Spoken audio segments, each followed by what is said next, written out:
Hello and welcome to this second session from Project Excel for new teaching staff. With this session today, we're going to continue looking at behaviour management strategies and finish that little session off, and then look at student engagement strategies and possibilities and activities for engaging students. Just share my screen with you. And our 4 steps to success that we use at Harlow College in place of aims and objectives are for you to know about the scripted interventions that can be used to improve student behaviour, and then look at a range of learner engagement strategies. What we'd like you to do on your reflective journals is to share your challenges and your favourite teaching strategies, and hopefully show a reflection, a video log or otherwise on Shobi of what you may have taken away from this session and what challenges that you face in terms of behaviour management and strategies that work well for you. Ultimately, we're all hoping to improve our practice in terms of learner engagement. So picking up from where we left off on the first session, whether you were there live or whether you've watched the recording, just a reminder of the directive language that we use, the scripts that we use, and the top 2 there are the ones really to focus on. I need you to, and I've noticed that. Key thing here really is to focus on the desired behaviour, not on the current behaviour. So never mind what they're doing now. Don't tell them to stop. Don't use the don't word. Tell them what you need them to be doing instead. I need you to be working on your assignment. I need to be focusing on this. I need you to be putting your energies into this. I need your attention this way. I've noticed that is another habit that we can use in terms of the scripts that we use in interventions. I've noticed that you seem quite distracted this morning. I've noticed that you were on your phone a lot this morning. I've noticed you were late this morning. Rather than an accusation of why were you late this morning? Why have you been on your phone? Why aren't you working? It's just that gentle nudge, maintaining the relationship. The whole point of using this directive language is that it redirects students, but also it maintains our good working relationships with them, because it doesn't sound or feel like they're being told off. So we're kind of staying in adult mode rather than in parent mode.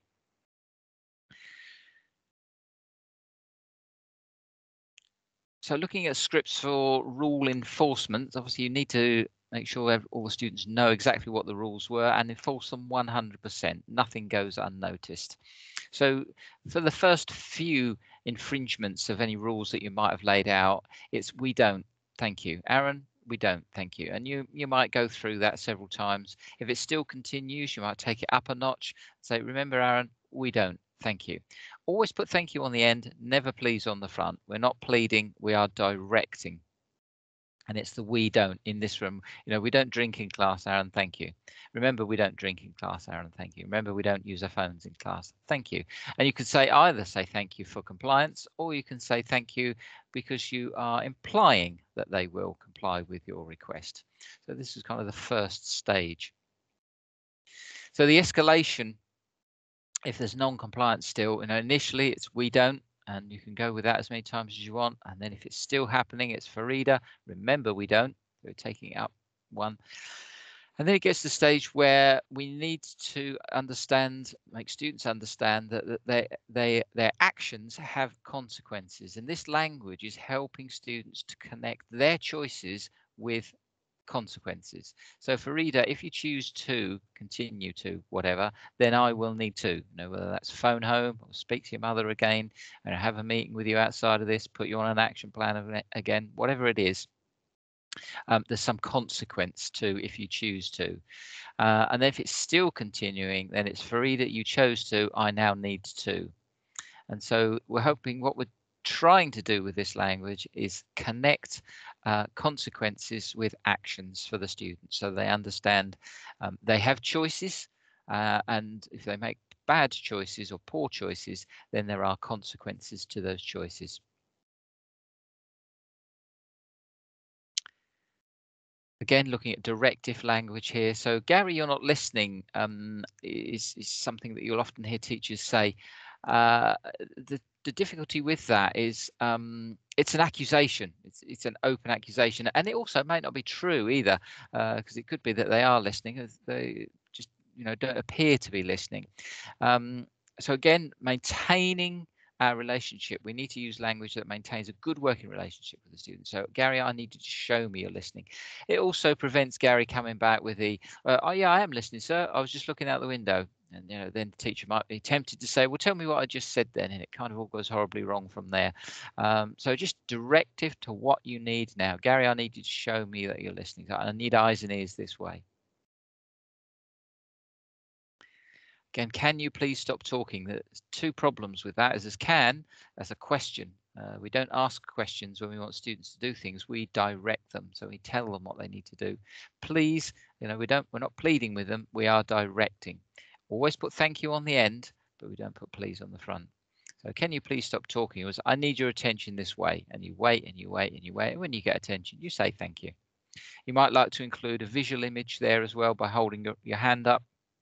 Just raise the palm of your hand, the flat palm of your hand outwards to the students. I need your attention this way. Thank you. Calling out any inappropriate behavior. If you're not getting the attention, if there's still students somewhere at the back not doing what you want, you can just say what you see is the key to good behavior management. So I've got one student just still playing with the blinds at the back there. Somebody still on their phone at the back there. Not naming and shaming, but just saying what you see and just waiting until you get everybody's attention. With inappropriate behavior, inappropriate language, again, you can just say what you see. I noticed that. I heard that. If it's inappropriate or disrespectful, say, that is inappropriate language. We don't use that in college, and I need you to. And those are just your follow-through scripts. It's this 5-second intervention, and you're not shouting this across the room. You're going over to where the student is, going down to their eye level, quiet whispered tones. I noticed that. We don't. I need you to.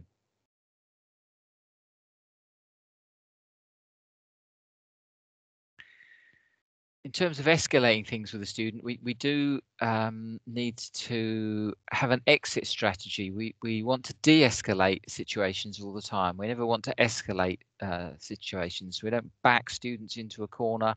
We're not beating them into submission. We don't need to win over the student. I think from my observations of a lot of teacher practice over many, many years, is a lot of teachers tend to ignore low-level disruption because they're quite concerned that their intervention won't have any impact. So I don't think I can make any difference here. So I'm not actually going to go in and have a go because I really feel that it won't work. And if it doesn't work, then I kind of lose my credibility as well. So I'm just going to ignore that. And you absolutely can't ignore low-level disruption, but you do need to have an exit strategy. So we've looked at the language you use when you go in, how you address the student, and for me, I found that is highly effective and it will work 99.9% of the time. However, in situations where it doesn't work, if you want a student to move or a student to stop doing something and they're not complying with your requests, then you need to have an exit strategy. And this is some script. There's a script really here looking at an exit strategy for you. And it's there on the screen. So you've tried everything that we've seen on the previous screens. Nothing's working. So you're looking up at the student. You're not towering over them. Your eye line is below theirs. You say, come on, Gary, you're better than this. I'm going to leave you now, but I know you're going to make the right choice. And you exit. And that is you out of there with your dignity intact and the dignity of the student intact, and with the hope that they will, within a short period of time, comply. And if they do, that's absolutely fine. You don't need to do anything else. If they don't, obviously, then that needs to be addressed, but outside of the class. Ignore any secondary behaviors that you might have as you exit. So if there's something mumbled under their breath as you are exiting from the student, just ignore that. You don't need to chase the student down the road. So here are 4 steps for escalating behavior management issues. You don't need to follow through them from step 1 to step 4. You can go straight in at step 4 if the situation warrants it. But under normal conditions, you've just got the light, low-level disruption, very small behavioral issues, which you just need to connect in with the student, make connections with them. I need you to notice that. Just need one voice, and we don't do that. And then so the 5-second interventions, if it's still repeating, if it's still going on, remember, we don't, I need you to. I saw, I heard, we don't, I need you to. Step 3, it's still happening. We're still getting these things going on that shouldn't be happening. So now we need to start to make connections between actions and consequences. So for reader, if you choose to, then I will need to. So there's a connection between their choice and their action and the resulting actions. So we're still using you better than that. I know you make the right choice. And then, for very serious breaches, you can follow up with step 4, or if it's, a serious issue, students fighting or students using particularly foul language, you can go in at step 4 for either you chose to, and therefore there's this action, and if you choose not to do this, then this will happen. So these are the scripts. We need to make these habits, and we need to use these scripts consistently all of the time with all students. We've got some great groups, majority of them don't cause us any problem, but we need to use this language with them as well, because it needs to become a habit. You find that, that moment when you do need to draw on it, it doesn't come automatically to your lips, whereas if we use this language all the time, it becomes a habit and becomes quite natural to us. We do need to be aware of emotionally charged situations and read the students' emotions and moderate ourselves to what's going on with a particular student. So when we can see a student is particularly angry or particularly upset, there are strong emotions going on, the first thing we need to do is to validate how they feel, because the way they feel is right to them. And so saying things like calm down, or don't worry, or don't do this, that is not going to help. So the first step is always to validate the feelings of the student. So I can see you're angry, I can see you're upset, and that's okay. That's all right.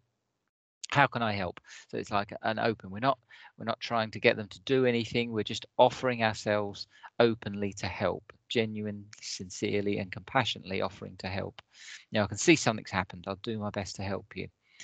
Depending on what the actions are that the student's undertaking, we might want to say, I understand you're angry, but it's still not okay to, behave like that, to use this language, or whatever that might be. So again, these are, absolutely standard scripts for emotionally charged situations. A list of things to absolutely avoid here, and I'll allow you to work through those. I just will point out, I think the second one down is just not asking questions. I think it's this habit again that teachers will sometimes have, why aren't you working? What do you think you're doing? Why are you late? Well, actually, we don't really want to know the answers to any of those questions. What we really want is the student to be engaged again, and we're just prolonging the disengagement. So just don't ask the questions, redirect to what you need them to be doing. Coming down a bit further to not raising your voice. If we raise our voice, we have lost our argument because we have now become emotional. And we need to be calm, consistent adults for our student. We need to be that one calm, consistent adult that the student has in their life, because potentially they might not have one outside of that. So no matter how much they push or provoke us, we are always calm, we're always consistent, we're always kind, always compassionate, always having high expectations of the student. And I think then the other one for me, coming up from the bottom, is never to call a senior staff member into the room, or a colleague, really, because as soon as you do that, you have advertised to the group that you are unable to manage that group, a lesson that they will never forget. And if things are really going that badly, then just bring the lesson to a close. It's okay, we're going to have a break now, and then it's going to regroup and have a few minutes to see what you can do to put it right when they return. If students need to be spoken to, do that outside of the class. So it completely undermines your authority by calling in a colleague or a senior staff member.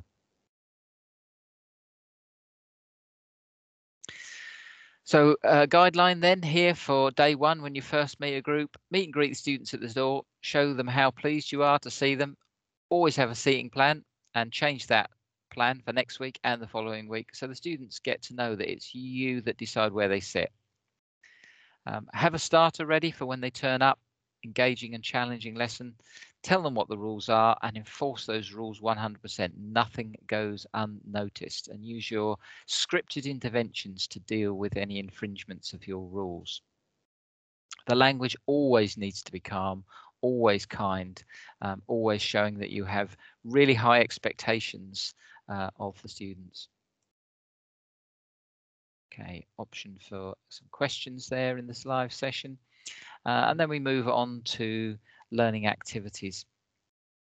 So I've got up here Dr. David Kolb's learning cycle. So I think he came up with this about 1978, and this then led on to the Honey and Mumford preferred learning styles of whether you're a reflector or a theorist or an activist. Essentially, what Kolb said is that this is how everybody learns. We need to go through all 4 steps. You might have a preference for which one you like to do to start with, but all 4 steps are equally important to learn anything. And so what I do is I use Kolb's learning cycle as my lesson planner. And I decide perhaps where I'm going to start out of these 4 steps, and then how I'm going to move on to the next step within my lesson and how long it's going to take.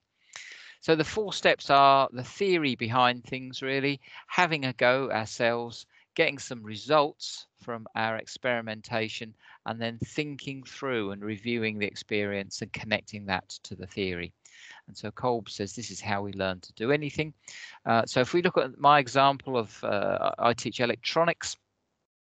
So if we think about, I have to teach students how a transistor works. So perhaps a traditional way of doing that might be to start with the theory behind how a transistor works. Then I might get my students to build a circuit, and then I'd get them to measure the results from their experiments and record those results so they've got that as a concrete experience, and then perhaps compare and contrast their results with the theory and reflect about what they've learned, and so they come full circle. And that's absolutely fine, there's nothing wrong with that, but I do like to shake it up a bit and start at different points. So I could, for example, start here, and I'll just get the students to build the circuit without knowing what a transistor is or how it works. Now there's the instructions, build that circuit, get it up and working, and then make these measurements of the circuit to see, exactly what it's doing. Based on the measurements that they've made and the circuit they've built, how it performs, then get the students to write the theory of how that circuit works, get their own reflections and say, okay, you've just discovered this device, you've done some experiments, how does it work, what does it do? And then compare and contrast that with the theory. Perhaps I might like to start with an experience, so then I would do a demonstration. I'd build the circuit, get it all up and running, and show the students what the circuit was doing, show them the measurements and the records that I've got, and then get them to write up a reflection of what they've seen, what they've learned, how they think that transistor works, compare and contrast with the theory, and then build the circuit themselves, then do their measurements, reflect, and come round again. So they're going round multiple times. Starting with reflection isn't always an option. The dangerous thing with starting with reflection is you have to make sure that all students have had this experience to be able to reflect on it. I once saw a teacher ask a group of students to reflect on the last time they'd been in an airport. It was thinking about the signage that was in an airport. Of course, without realizing that 60% of his group had never been in an airport before. So you do have to be wary of starting from this point here. But for me, a transistor works in exactly the same way as a tap does on a kitchen sink. It's got an input, it's got an output, it's got a knob on the top where you control the flow. And that's what a transistor does. So I might get the students to reflect on the functionality of a tap and how the control affects the flow of current through the tap, then get them to compare and contrast with the transistor theory, and then build, and then make the measurements and record and come back to their reflections here. So they've gone full cycle again. So this is Kolb's learning cycle. I think, well, if Kolb says to learn anything, people have got to do all 4. So I try to build all 4 into my lesson and decide where I'm going to start and how I'm going to move to the next one. So a useful bit of educational theory for lesson planning. You will find in Shobi that there's a Microsoft Excel file called Dominos.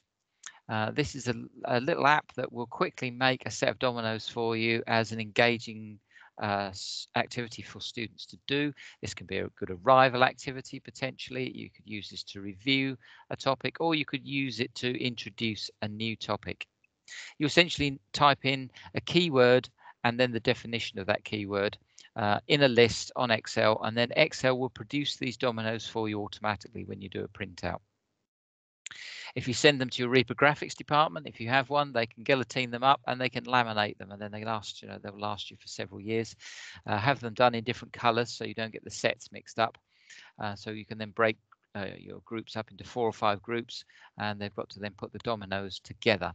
It's a great way of learning a new topic as well, because you can put some existing knowledge in there and then some new things as well. So then it makes the students think about what connects with what.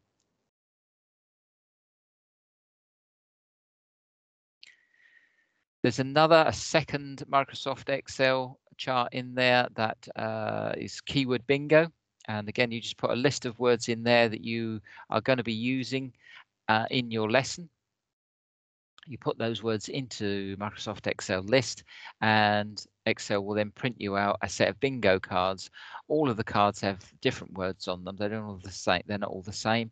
So then it gives students all of the equal chance. As those words come up, you ask them to cross them off as they notice them, and of course then when you've got all the words filled in, somebody shouts bingo, and you might like to set up a little prize for them as well on there.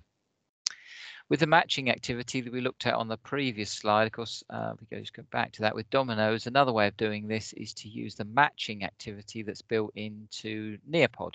A lovely little free app that you can go on to, and you can set up pretty much the same thing really quickly, but you can use images as well. That's the great thing about Nearpod Online. You can use images to create a little matching activity, which again, students can either do independently or in groups.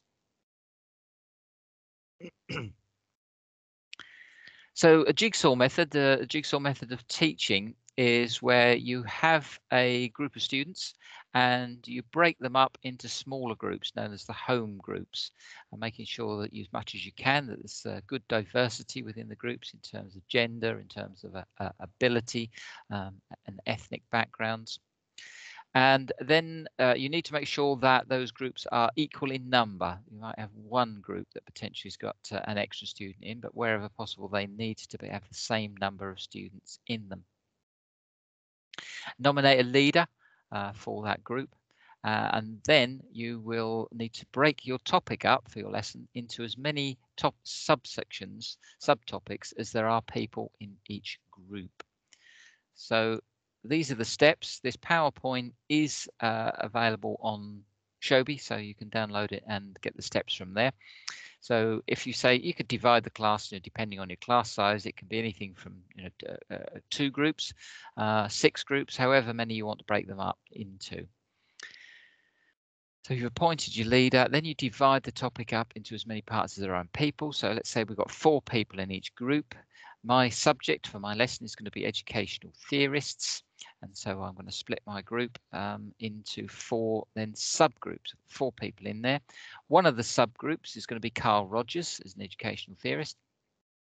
So the group leader will then assign each member to one of the subtopics. So somebody in that group of 4 will go off to an expert group that will look at Carl Rogers.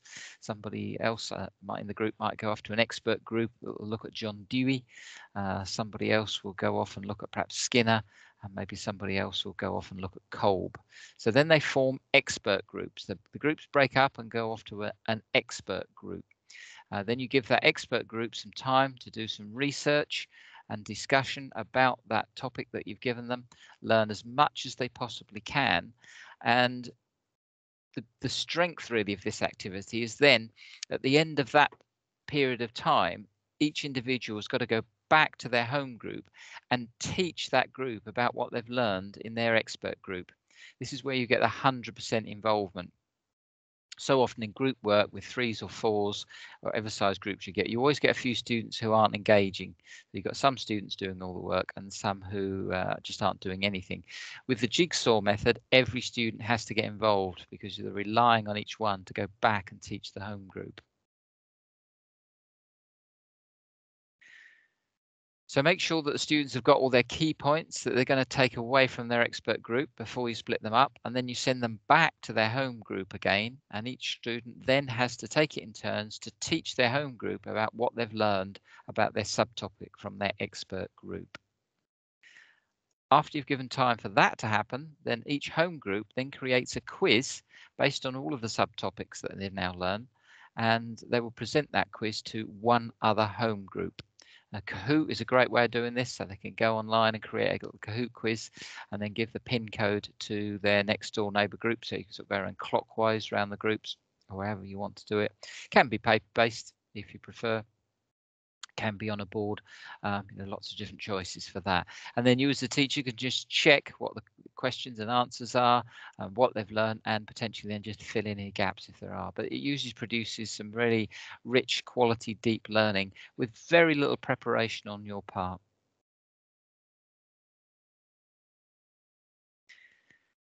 So this is a quick question here to identify a common theme running through these pictures. Just have a think about that for a second.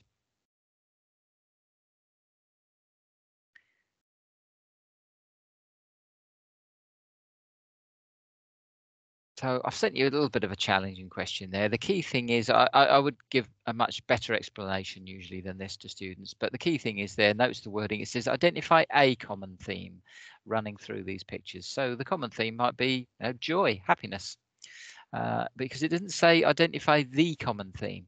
The key thing, what I'm trying to say here is try to build questions into your lessons that don't have any right answers or any wrong answers. All answers are valid. What you're trying to do is encourage those students who typically don't answer questions to get involved, to make contributions. And it gives you an opportunity then to value and thank every student for contributions. Give them a sense of significance within the group, a sense of purpose, a sense of being there. So we're going to look at differentiation in calculus this morning. Give me your first thoughts. What feelings arise for you when I say differentiation in calculus? I know anybody can answer that question because it's their personal response. So always try and build in some questions that have no right or wrong answers. A little bit of educational humour here or not. I'll allow you just to read that.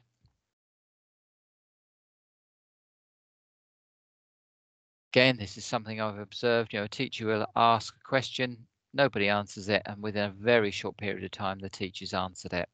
Just allow students time to digest the question, allow them some thinking time, and the silence should be more painful for them than it should be for you. Just wait and wait and wait until you get an answer. Where possible, of course, it's always best to use directed questions. Go to the student by name, ensure you include everybody. Don't be afraid of the silence, particularly if you're teaching online. The silence will last a lot longer when you're online. Consider starting with a closed question, then moving it on to an open one. Students are much more likely to answer a closed yes or no question. So get their engagement with that and then hit them with a more open question. Very commonly used questioning strategy. You pose a question, you pause, so you're not directing it to anybody, and then you pounce, so it's then directing it to a student by name. So it's then this kind of it's capturing everybody's attention, and it's giving them thinking time essentially before you then move to a student by name. If they're particularly challenging questions, or you've got students that you know in your group that are very anxious about answering questions live in the session, then consider previewing questions ahead of time. So warn them about questions that are coming up.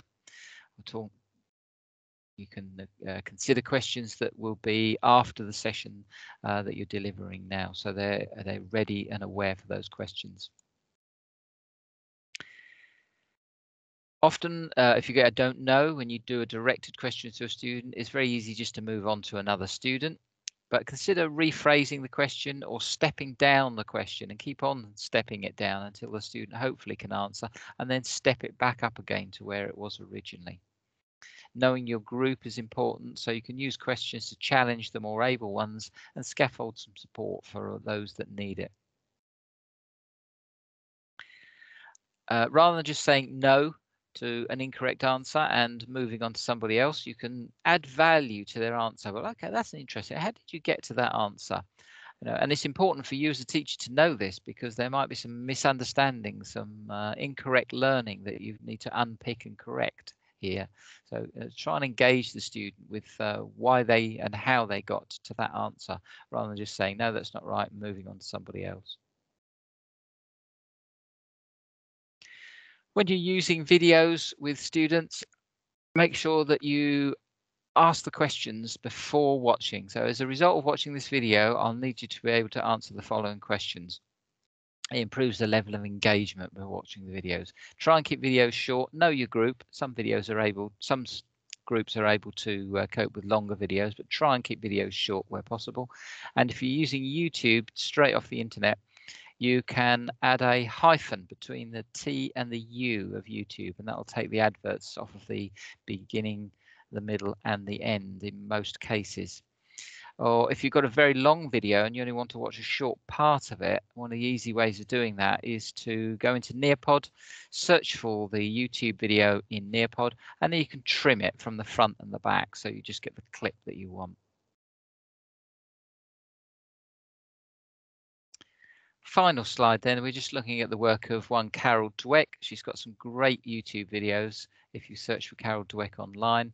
And she talks about growth mindset in terms of giving students feedback on the work that they've done or in response to questions.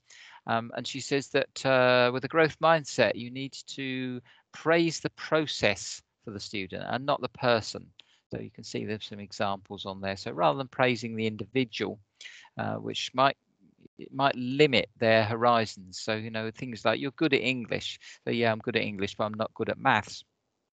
But if we change that to the process, you studied really hard for this, and what you've done, the work you've put in, the effort that you've applied, the techniques that you've used there have really paid off. And then that gives the student an impression that it's hard work and technique and application that produces good results, and not just because I'm good at something. So therefore, I can be good at anything if I apply hard work and these techniques. So a growth mindset from Carol Dweck there. So there we go. That's a very quick and rapid fly through lots of different teaching strategies. Hope you've got something valuable from some of all of that. The additional files are all on Shobi. Thanks for watching, and we'll see you again on session 3. Bye for now.